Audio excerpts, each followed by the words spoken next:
Kali ini saya nggak buka paketan lagi.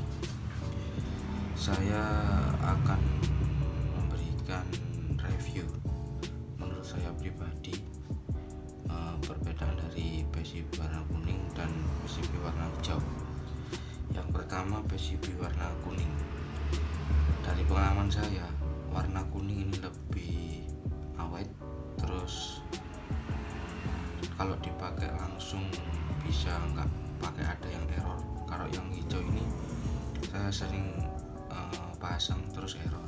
Kalau yang kuning ini pasti langsung bagus lah, kayak ori mesin. Dari tekstur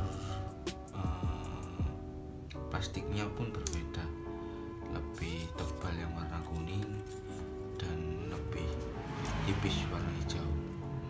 Di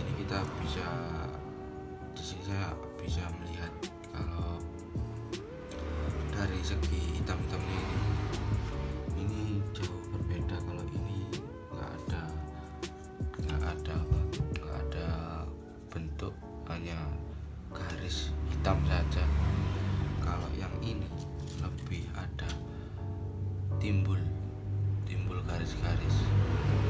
Kalau menurut saya ini lebih rekomen untuk PCB ori mesin, lebih rekomen warna kuning daripada warna hijau.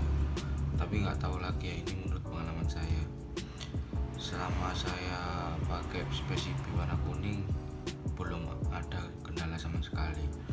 Kalau yang pakai PCB warna hijau sering mengalami kendala seperti tombol mencet sendiri, terus error, itu sering.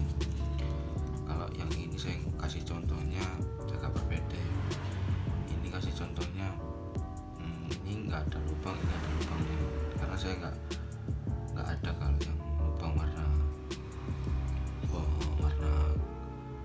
hijau. Ya, begitu saja review saya.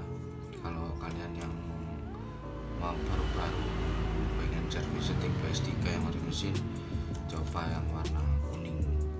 Kalau menurut saya lebih rekomen yang warna kuning.